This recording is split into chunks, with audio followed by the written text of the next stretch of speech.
Thank you for joining us for today's session. Today we're going to cover making the transition to Salesforce Lightning. So my name is Benjamin Doler. I'm a Salesforce consultant with LedgeView Partners. I have over 10 years experience in the Salesforce system and 5 certifications. Also with me is Tony Clemens, who is also a consultant here with LedgeView. He's been in the Salesforce system for over 5 years and has 2 certifications within Salesforce. So what we're going to be covering today, we've got a few topics to go through regarding Lightning. First one being the introduction to Salesforce Lightning. So we'll dive into what that actually is and how it compares to Classic. And then we'll get into some of the features that are exclusive to Lightning and how some of those are not being released for Classic and they're coming out as Lightning only, which then takes us to the next topic for, is it time to switch? Lightning's been out for a couple of years and Classic's been around for numerous years. So is it about time to start thinking about switching over to the new platform that Salesforce has? We'll also then cover some of the steps that are required to do that, and one of those core steps being the Readiness Report. So we'll also take a look at that and how to interpret that Readiness Report to find out how close you are from a system standpoint to being ready to switch over to Lightning. So first, let's dive into just an introduction on Lightning itself. So if you're unfamiliar with Lightning or how it looks, first up on the screen here, you'll see we have the Salesforce Classic interface. This is the interface that's been around over the course of time, over the last 10 or 15 years now. And it's transitioned from look to look, but it's always remained relatively the same. Lightning itself has a completely different look. It's a much more white, clean, open look. Things are spaced out a little more. And it has a little more of a friendly interface or newer interface, fresh interface design. So just seeing those, you should know already which interface you're currently running in your system. So now, what exactly is Lightning? You know, when we start talking about Salesforce Lightning versus Salesforce Classic, there may be some confusion as to what one is versus the other. Well, Lightning is actually a collection of tools that Salesforce has bundled together on top of their platform. And those tools include that modern interface that we just saw, which actually it spans across multiple pieces, not just the Lightning desktop interface, but also through their mobile platform, through Salesforce One, as well as now the newer communities, the Lightning communities. It also includes its own JavaScript framework, that has a standard set of components that allow you to build your own components and reuse them, and then allow you to build standalone apps as well. And then it also includes drag and drop configuration. So when we get into some of the setup, if you're familiar with the setup within Salesforce Classic, there's a lot of clicking and moving. There is some drag and drop capabilities, but there's still a lot of click configuration. Within Lightning, there's a little more of that drag and drop capability where you're able to take these components and just drop them into various areas on a page and sort of arrange things the way you really want, the way that works best for you and your users. So why was there this change? Why did Salesforce decide that Classic was no longer going to be the interface and they were going to move into Lightning? Well, Classic was built on a technology from ages ago, we'll say. In the technology world, it was a long time. I mean, they were founded in '99. The first few interfaces were built. Then they started out with the Classic interface and have been building on top of that. And it's changed over the course of years. And you can see from that the screenshot that we've got here, even looking at that one Classic interface that's up on the screen, that was from 2009. I believe it was summer of 2009. And it's transitioned, and they've added to it, they've built onto it, they've changed it, but the core components have still remained the same. And they realized that as they were moving forward and they wanted to go into this mobile-first process, that this wasn't going to be the way to handle this. So they started to build out Salesforce Lightning. It originally had started with Salesforce One. So when they started with Lightning, they had started to build out a mobile app and said, as we build this app, let's make sure that we can build something that we can then use across all platforms and make it easy for admins and developers alike to be able to use the things that we're building for mobile also on desktop and vice versa. So Salesforce One was the first piece that was built on the Lightning platform within Salesforce, and it was designed with sustainability and expandability in mind. So when they did this, it allowed them to create layouts and components that could then be utilized both in the desktop version as well as the mobile application. So it wasn't a matter of from a development standpoint, looking at if you needed to build a specific application to run within Salesforce, you didn't have to build one that was for the desktop and then turn around and hire a mobile developer to build one for the mobile application. You could just build one application with components, and then it would run cross-functionally, whether you were on a mobile device like a phone, whether you're on a tablet, or whether you're on a desktop. This then also allowed, from a development cycle standpoint, a huge increase in speed to be able to get things accomplished for developers. So now it didn't matter what you were building or how long it was going to take to build that initial build. You could then use that across multiple platforms. So, and as we're looking at the screenshots we have here, you see on the left we have Salesforce 1, and then on the right is the desktop version. So there's some other pieces that come into play for if you become a mobile first or are focused on mobile, or your sales reps or service reps are focused on mobile. There's a piece to be said about having consistency across platforms, and we'll get into that a little bit later about how the two platforms, since they're built off the same code, can function and look very similar. So you might say, well, that's great, but why should I care? What's the big driving reason as to why I should even think about Lightning? And we'll get into a few of these topics here in depth as we continue on with the session. The first one being the new features that Salesforce is releasing and focusing on are primarily Lightning first.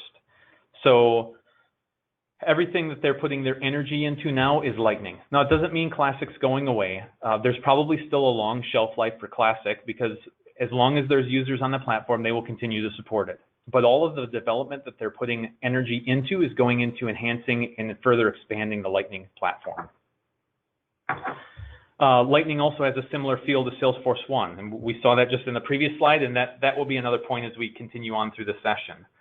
So if you have users who are very comfortable with their smartphones or tablets, and they're used to using the Salesforce 1 app or like the Salesforce 1 app because of its speed and how easy it is to update information, the Lightning interface has a very similar look and feel to it, and is just as quick from an interface standpoint for making those same updates. And then lastly, less clicks for common actions. So there are certain things within Salesforce Classic where it might take 4 or 5 clicks to get to a certain point to be able to save a note or a comment, where on the Lightning side, that only takes a couple of taps or a couple of clicks. So it comes back to working smarter and not harder. If you can save just a few clicks on common actions, you can make sales reps or service reps more productive or more happy, because they're spending less time clicking around through an interface and more time getting their work done. So let's jump into some of the features that are exclusive to Lightning. And we're going to do that. We've outlined just three core features. Now, there's a lot of other features that are involved with Lightning, but these are the 3 that seem to have most impact, so we want to touch on these 3. First one being Kanban, the second one being favorites, and the last being path. So starting off with Kanban, Kanban is essentially a new way within a view underneath an object to see that data and be able to work with it and rearrange it. So originally, Kanban has a Japanese origin.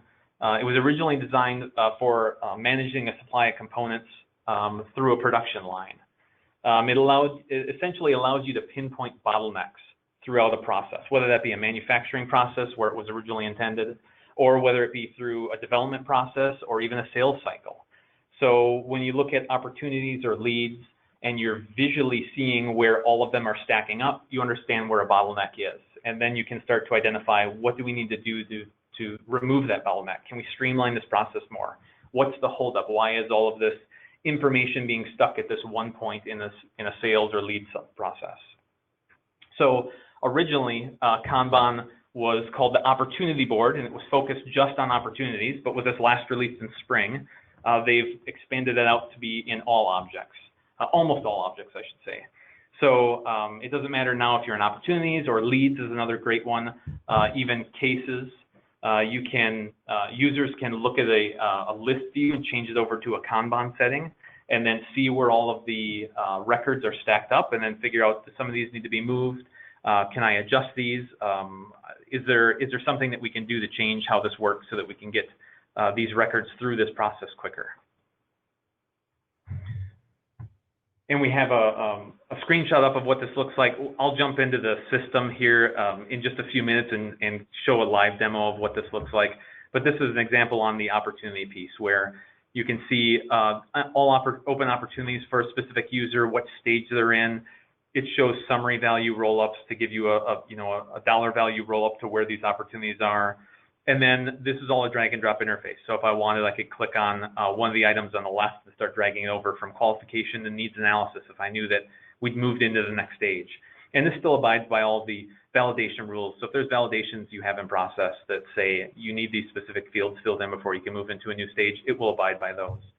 But from here, I can then start to see, is everything getting stacked up under proposal and quote? Or do we have a lot of opportunities under negotiation, but they're not moving into the closed won stage?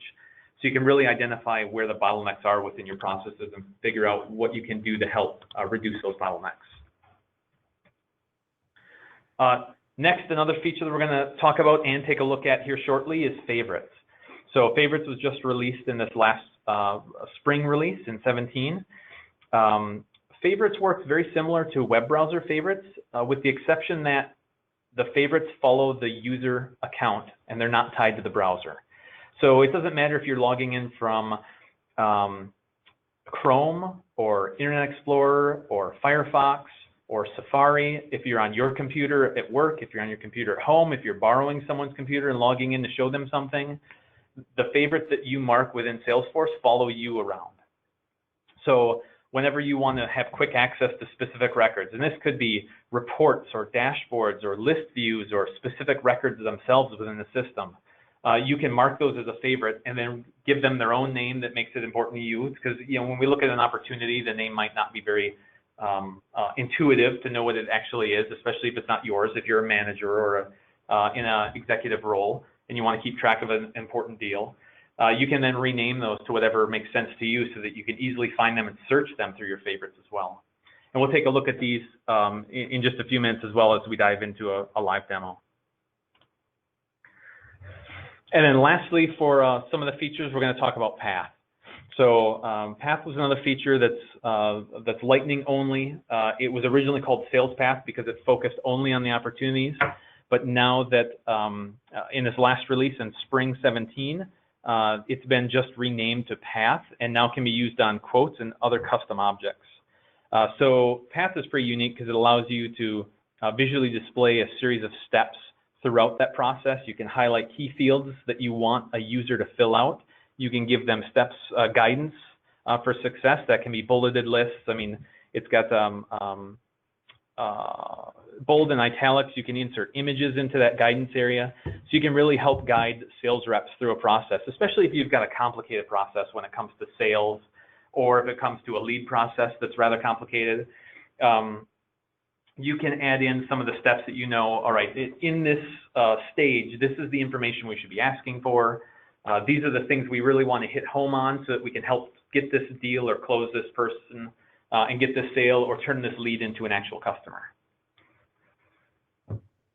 Okay, so let's see some of these features that we were just talking about. And I'm going to jump into our demo Salesforce org here. There we go. Let me close that. So I've got a demo org that we have that we'd set up. First thing I want to do, I'll jump a little bit out of order. First thing I'm going to start with is favorites, since that's right up here in this corner. So underneath favorites, anytime that we're navigating through the system, whether we're sitting on accounts and we're going into looking at a view, we can mark that as a favorite by just clicking on the star. If we want to go into a specific account, we can look at an account and maybe we want to keep track of this 5-season sports center. I can just click on the star and mark it as a favorite, and it gives me a little green confirmation that says, yep, this has been added to your list.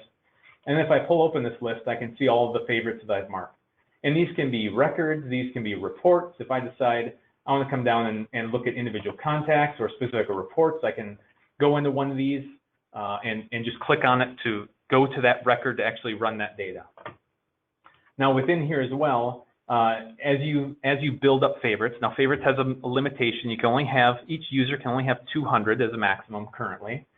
As you start building up this list and this list starts to grow, after you've got, I think it's about 10 in this list, you'll start to get a search bar. So once you have enough that you have to start scrolling, they'll put a search bar in where you can then start searching for things. So if I want to look at accounts by state again. I know it's in my list, but my list is long. Maybe I have 100 favorites marked in here. I can then start just typing and it'll filter my list so I can find that result. If I decide I want to edit some of these, so coming back to this, I can edit at any time, whether it be while I'm searching or just as I go into favorites. I can come in and click on edit favorites and it'll pull up my list again. And maybe I have that accounts by state. And I can filter my list again by just typing out some of the letters. And maybe I want to change this, you know, to some other signifier so I know how to identify it later. I can change names on things and edit those as well, so that now when I'm looking at that list, it has a retitled information. Now, this doesn't change anything with the record itself. So if I navigate away from this, and I'll go to another favorite I have, and I come back into this list, and I come down to this accounts by state, which I'd gone through and just tagged on the word Ben onto the end, and I click on it. The record itself doesn't change. This is just changing the information tied to it, how I want to identify this record. So everything behind the scenes is still the same. And just know that when you're editing favorites, you're only editing the title of that favorite for what you want to call it, how you want to identify it. Okay, and then also as you get into more of a list, once you build out enough favorites where it starts to provide a search option, it'll also start identifying top favorites. So just like any of the other records within Salesforce Lightning, as you get in, any of the objects, as you get into objects, whether they be leads, accounts, contacts, as you start navigating through those, they start identifying which ones are the most frequently used for you. They'll bring them up into a favorite section up at the top and just list out three of the top ones, top accounts, top contacts, top leads. They do the same thing for favorites. So as you hit records more and more often that are tied to your favorites, they'll start identifying which ones are the most frequently used. And they'll show the top 3 up here. That way you don't have to always go through searching and sifting to try to find that one that you frequently visit. As long as you're hitting it often, it'll come up in this top 3 list. Okay, so let's take a look at Kanban next as well. And I'll just pull up one of my Kanban lists here. So initially, when you're in Lightning, when you're looking at your views, they'll default to a grid view. This is the standard tabular view that you see within Classic. In Lightning, it's a little more spaced out. It's got a little more white space to it, but works very similarly, right? We can click on column headings and change direction on how columns are sorted. You can pick which columns you want to see, etc. But one of the other features then is once you go under this display icon here that shows a little grid, you can instead then go down and pick Kanban. Now, if it's the first time you've ever run Kanban for an object, it'll immediately take you into some settings. And I'm going to go into that right now by clicking on this gear icon and coming down to Kanban settings. So if you've never run Kanban for a view before, it's going to immediately bring you into this and say, okay, before we can run this, we need to know how you want to see your data. Do you want to summarize your information a certain way? And this looks at currency fields to see if there's currency that you want to run with. And then it also says, well, how do you want to group these? How do you want to just visually see this information to figure out where bottlenecks might be at?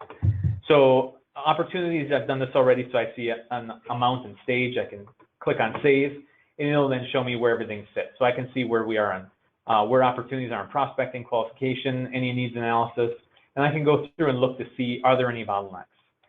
Now, this was the original location of this in opportunities. I can also instead jump over to leads, and I'll jump into open leads. I think this is the one I was looking at, yep. And if I flip the open leads over into Kanban, I've gone through and set this one up once before as well, and I've chosen to look at this by the stage. So now I can see from a lead perspective, where do all my leads sit? What stage are all these leads getting stuck in? Are they all stuck in contacted? So if I had a list of 50 leads in here, I can see how they were dispersed. Are they mostly new? Are they mostly contacted? Are we in the nurturing phase? Are we in the working phase? Are they unqualified? Are they dead leads? Are they qualified leads? You know, where does everything stand? And then I can, if it's determined that, you know, as we're looking at this, as a sales user, I know that I've worked with John Gardner. This is actually, I've contacted him. This isn't a new lead anymore. I can just drag him over and drop him into this contacted column, and that will immediately update the record. So now if we go and look at John Gardner as a lead itself and look at his details, we'll see that his lead status has automatically been updated to contacted, where prior to that it was new. So the Kanban functionality from an object standpoint is quite helpful because it'll allow your reps to move a little quicker through some simple tasks.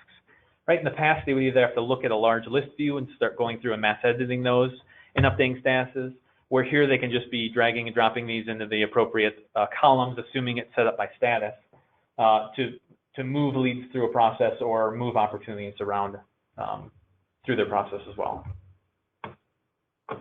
Okay, and then lastly, we want to talk about path. Let's see here.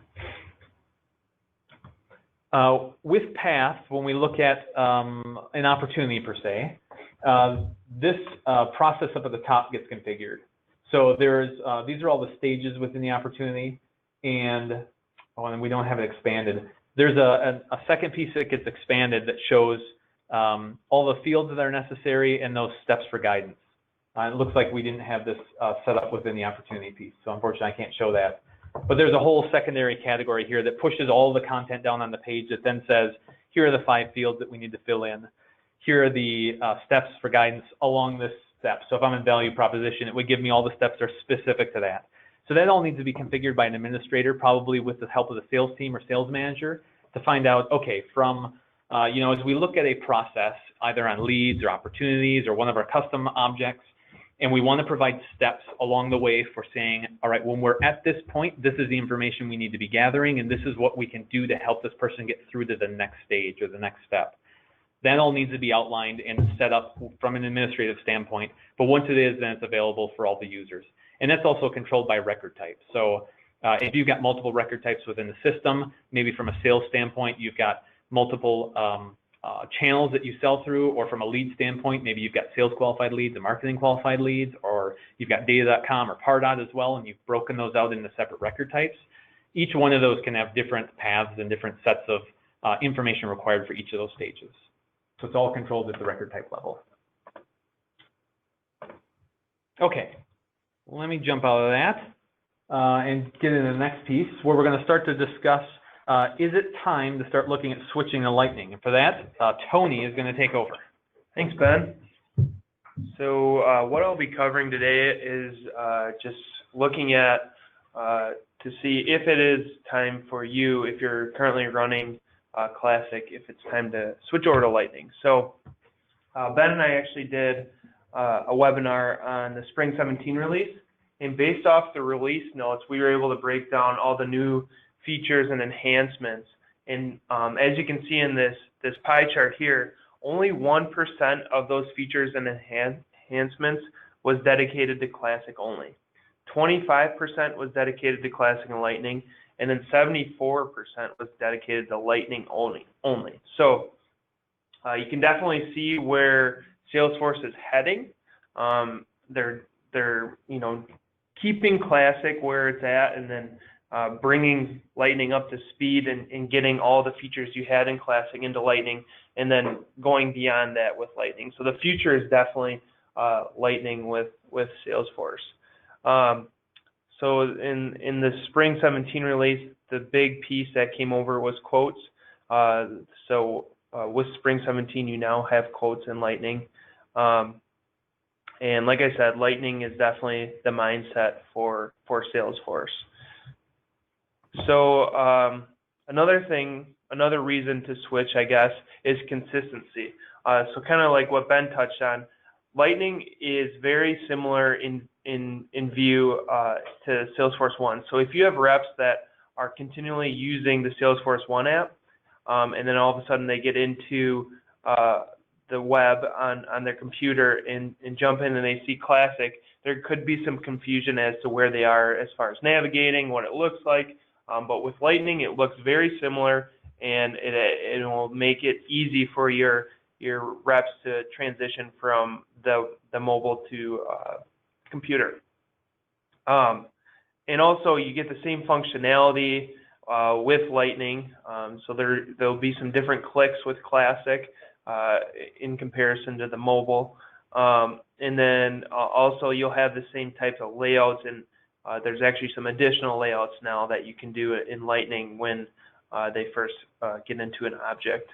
So yeah, what we would recommend is, you know, as you can see here, on the left is the mobile Salesforce Mobile One app, and then on the right is the Salesforce Classic view. So obviously that isn't good. You know, that does not look like the Salesforce One app.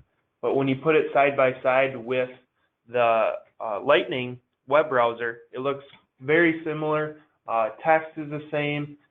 Things are in the same location, so definitely is better for your reps, less confusing, and should have better user adoption when we have that consistency. So user adoption. So if you're having issues with users, maybe a reboot is what we like to call it. Reboot your instance from Classic to Lightning. That could boost up your user adoption. You know, maybe they have that issue where they log into their mobile and then come on the web and it's Classic, and it just isn't the same look and feel, and they just really don't care for it. Maybe it's time to reboot and switch over to the Lightning. Or you just have Classic users who are on Salesforce Classic and they just don't like the look and feel on the web browser. Reboot it and see what happens. Maybe that user adoption will go up based off of just having a new look and feel. You're more creative with layouts, so you can visually make it more appealing for people to log in and show more graphs right within that initial page. Fresh obviously Salesforce is continually updating the way it looks and feels.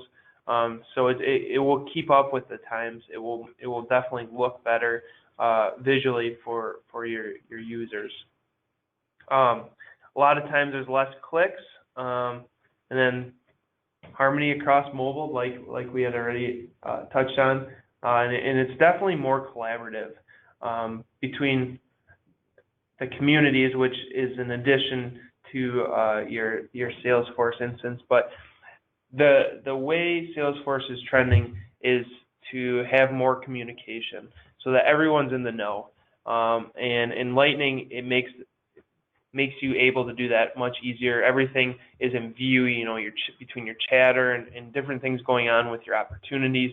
You can have that all in view right away when you log in. So definitely just a more collaborative environment in comparison to Classic.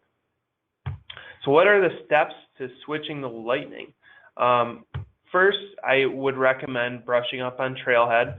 So if you don't have a Trailhead account today, they're free. You can go into, I think it's trailhead.com, and set up an account, and what you're able to do is start brushing up on some trails.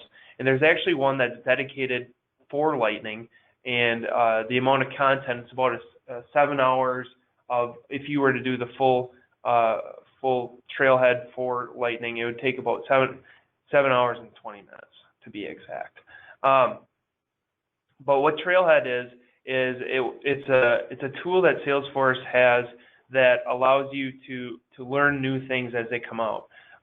So Lightning's fairly new to Salesforce, and they knew it would be beneficial for them to set up a Trailhead for Lightning. So what that will do is take you through all the different features and enhancements of Lightning and the basics.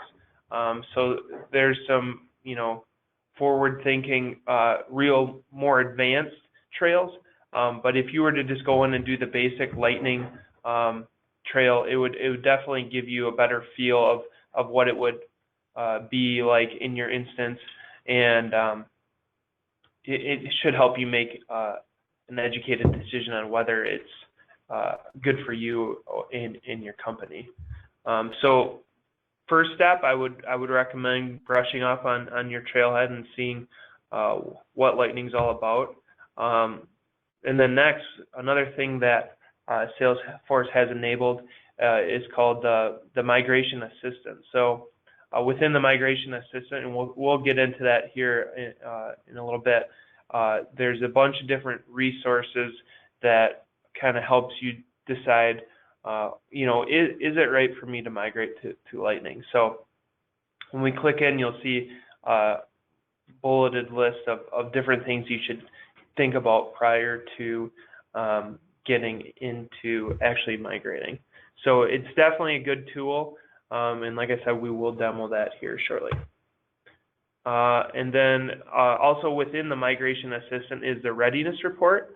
The Readiness Report, what that does is it will evaluate your instance to see, what things are going to be an issue when transitioning, because some things that are built out in Classic may not function in Lightning. So this report will bring that into view and let you decide on things that, maybe we can do without if we were to transition to Lightning.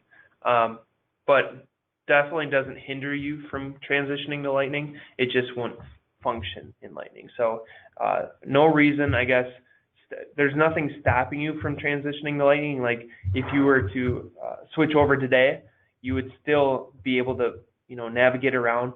But this Readiness Report will highlight the things that are not in your Lightning experience because of it not being functional today in Lightning.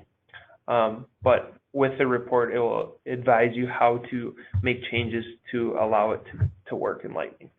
But I'll get into that more and kind of show you what that looks like. So let's hop in to Lightning Migration Assistant. So I am going to switch over to Classic. So obviously, when thinking of migrating to Lightning, you would not be in Lightning originally. So I am switching over to Classic. So what we can do here, so I hit Setup. Here's my Lightning Experience Migration Assistant. So I'll click that. And like I said, there's a bunch of things here at the top that I would recommend looking at first. So the first thing is just a quick video of what Lightning is. So if you're very, very new, not familiar with Lightning at all, go out and watch this video. It will give you a quick highlight of what Lightning is. And then check your Lightning experience readiness. So this is your readiness report like I was talking about before. In order to do that, you just hit evaluate, and you can run that once, and it will bring all your details about your instance. Lightning experience, compare Lightning experience with Classic. So this is where you can actually go in and compare the two. Like, what would be the benefit of Lightning over Classic? What does Lightning have over Salesforce? Preview your org in Lightning experience. So this is just a preview. It's not actually transitioning you over to Lightning, but it allows you to actually bring your instance into Lightning and click around. So that's a nice tool. And the trail, like I was saying, this will take you right to the trail. So I'll click here. So there's a bunch of, so this is the full trail of migrating to Lightning experience.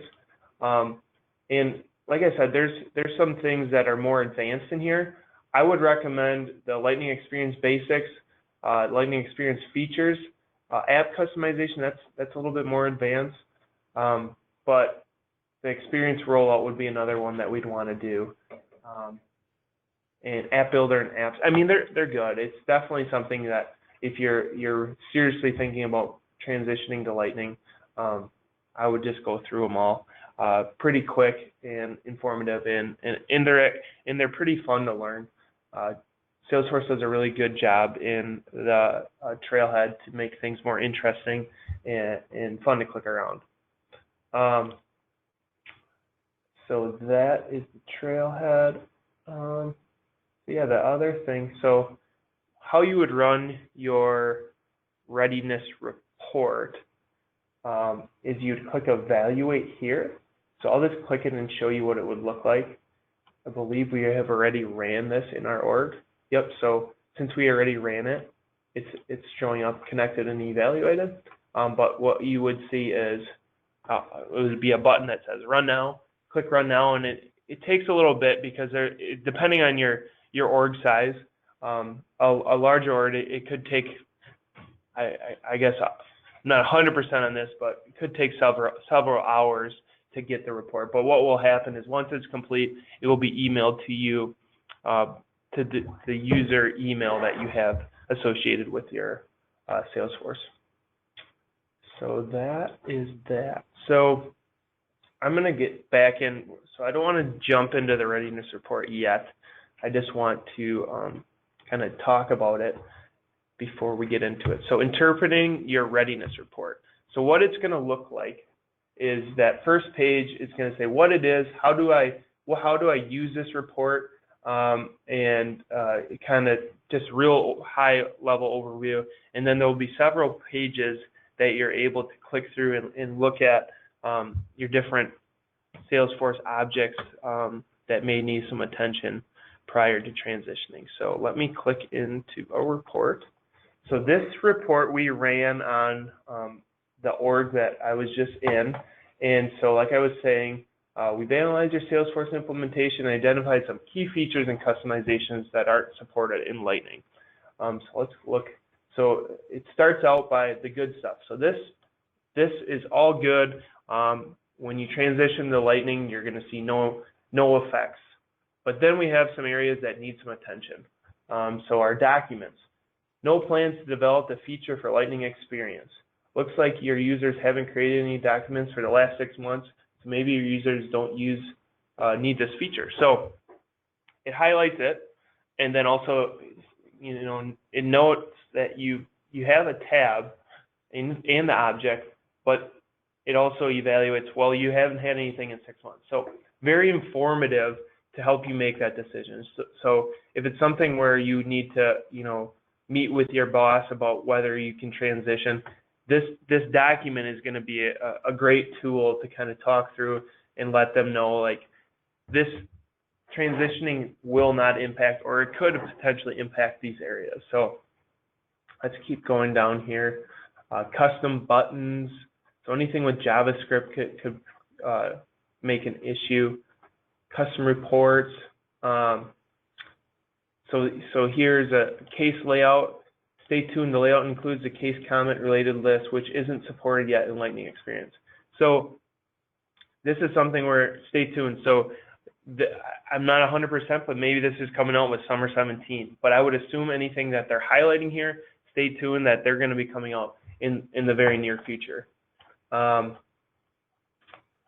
this is, so that's kind of a really quick overview. And then turn to your migration assistance. And then, so you do, make these changes based off of the readiness report. This button here will allow you to run it again to look at it. Now that you've made the changes, where are we at now? Are we in a better position to transition to Lightning? So yeah, I would highly recommend everyone, even if you're, not considering going or transitioning to Lightning, there's no harm in running the report and having that if down the line you do make that decision to make the change, at least you can kind of level set to see where you're at. But yeah, so that is all we have today. Thank you for attending, and hopefully we talk to you soon.